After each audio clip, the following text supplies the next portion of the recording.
Hello बच्चों, कैसे हैं आप बच्चों। आज हम पढ़ेंगे कक्षा 8 सामाजिक अध्ययन के अंतर्गत संसाधन एवं विकास विषय का दूसरा पाठ भूमि, मृदा, जल, प्राकृतिक वनस्पति और वन्य जीवन संसाधन।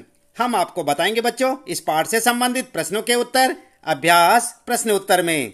तो आप लगातार देखते रहें वीडियो और जुड़े रहें हमारे साथ। चलिए शुरू करते हैं। सबसे पहला प्रश्न है यहाँ पर आपका, निम्न प्रश्नों के उत्तर दीजिए। और फर्स्ट है यहाँ पर आपके लिए, मृदा निर्माण के लिए उत्तरदायी दो मुख्य जलवायु कारक कौन से हैं। तो जानते हैं आप बच्चों कौन से हैं। उत्तर में आप लिख सकते हैं मृदा निर्माण के दो मुख्य जलवायु कारक।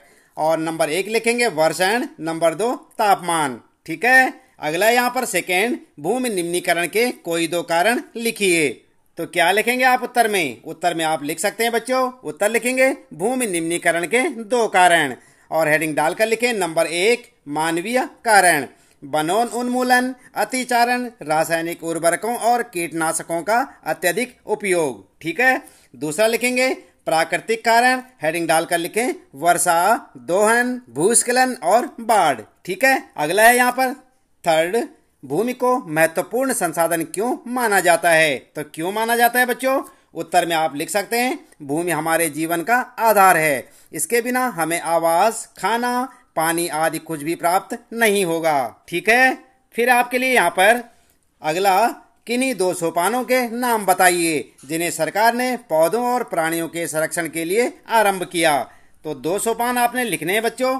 उत्तर में आप लिख सकते हैं दो सोपान। नंबर 1 जैव मंडल निचय तथा राष्ट्रीय उद्यानों की स्थापना। और दूसरा लिखेंगे अवैध शिकार और कटाई आदि पर रोक लगाना। ठीक है। फिर आपके लिए अगला प्रश्न, जल संरक्षण के 3 तरीके बताइए।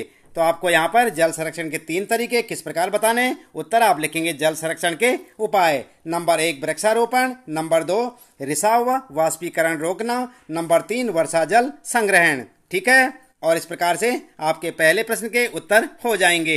इसके बाद बच्चों दूसरा प्रश्न है, सही उत्तर को चिन्हित कीजिए। और यहाँ पर आप देख सकते हैं निम्नलिखित में से कौन सा कारक मृदा निर्माण का नहीं है।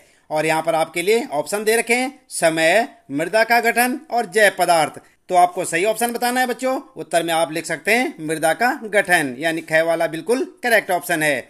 इसके बाद सेकेंड क्वेश्चन है, निम्नलिखित में से कौन सी विधि तीव्र ढालों पर मृदा अपरदन को रोकने के लिए सर्वाधिक उपयुक्त है। और यहाँ पर आपके ऑप्शन है बच्चों, रक्षक मेखला, मल्चिंग या वेदिका कृषि। तो क्या लिखेंगे उत्तर में। उत्तर में आप लिख सकते हैं ग वाला बिल्कुल करेक्ट है, वेदिका कृषि। ठीक है। अगला प्रश्न है, निम्नलिखित में से कौन सा प्रकृति के संरक्षण के अनुकूल नहीं है।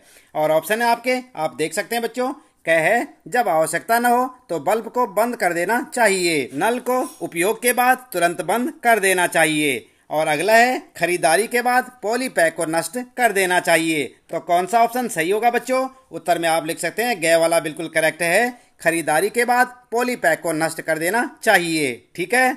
इस प्रकार आपके दूसरे प्रश्न का उत्तर हो जाएगा। तीसरा प्रश्न है बच्चों, निम्नलिखित का मिलान कीजिए। और यहाँ पर आप देख सकते हैं इनका मिलान करना आपको क्या है, भूमि उपयोग, और इसके साथ यहाँ पर लिखा है मृदा अपरदन को रोकना। फिर है ह्यूमस, इसके साथ लिखा है स्थल मंडल, जल मंडल, वायुमंडल के बीच जुड़ा एक संकरा क्षेत्र। और अगला है ग चट्टान बांध। तो यहाँ पर आप देख सकते हैं भूमि का उत्पादनकारी उपयोग। और फिर है जैव मंडल, और यहाँ पर लिखा है ऊपरी मृदा पर निक्षेपित जैव पदार्थ। फिर है समोच्च रेखीय जुताई। तो आपने इनका सही से मिलान करना है बच्चों। किस प्रकार से करेंगे आइए देख लेते हैं। आप देख रहे हैं यहाँ पर उत्तर में आप मिलान करेंगे। तो यहाँ पर भूमि उपयोग के साथ आप थर्ड वाला मिलाएंगे, भूमि का उत्पादनकारी उपयोग। ठीक है। ह्यूमस के साथ यानी ख वाले के साथ आप मिलाएंगे फोर्थ वाला, ऊपरी मृदा पर निक्षेपित जैव पदार्थ। ठीक है। इसके बाद ग वाले के साथ आप मिलाएंगे मृदा अपरदन को रोकना, यानी कि फर्स्ट वाला। जैव मंडल के साथ आप मिलाएंगे स्थल मंडल, जल मंडल और वायुमंडल के बीच जुड़ा संकरा क्षेत्र। ठीक है। और आपके इस प्रश्न का मिलान हो जाएगा। ठीक है बच्चों। इसके बाद अगला है यहाँ पर चौथा प्रश्न, निम्नलिखित कथनों में से सत्य अथवा असत्य बताइए, यदि सत्य है तो उसके कारण लिखिए। और यहाँ पर आप देख सकते हैं बच्चों, फर्स्ट है भारत का गंगा ब्रह्मपुत्र का मैदान अत्यधिक आबाद प्रदेश है।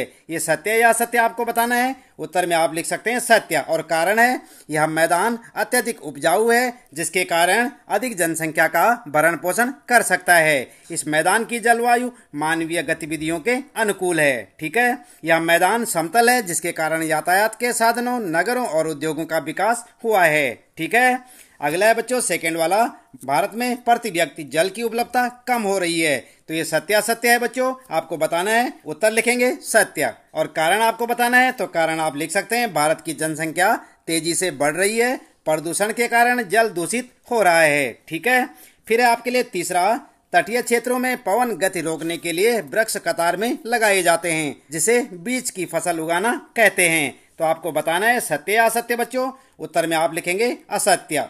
ठीक है, कारण लिखेंगे तटीय क्षेत्रों में पवन गति रोकने के लिए वृक्ष कतार में लगाए जाते हैं। इन्हें रक्षक मेखलाएं कहा जाता है। क्या कहा जाता है? रक्षक मेखलाएं। ठीक है, इसके बाद अगला है चौथा, यहाँ पर मानवीय हस्तक्षेप और जलवायु परिवर्तन पारितंत्र को व्यवस्थित रख सकते हैं। आपको बताना है सत्य या असत्य। उत्तर में आप लिखेंगे असत्य।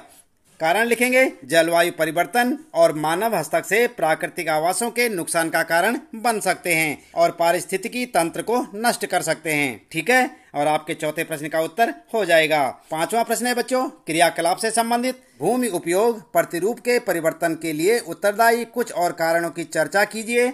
क्या आपके स्थान पर भूमि उपयोग प्रतिरूप में कोई परिवर्तन हुआ है?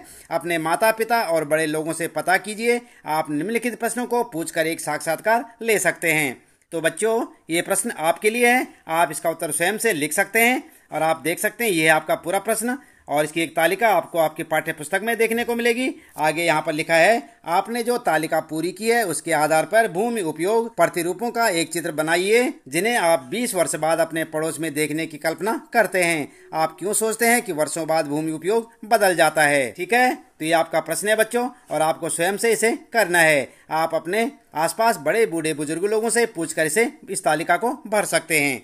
तो बच्चों इस प्रश्न के साथ ही इस पाठ से संबंधित प्रश्नों के उत्तर यहाँ पर समाप्त होते हैं। उम्मीद है कि आपको अच्छे से समझ आए होंगे।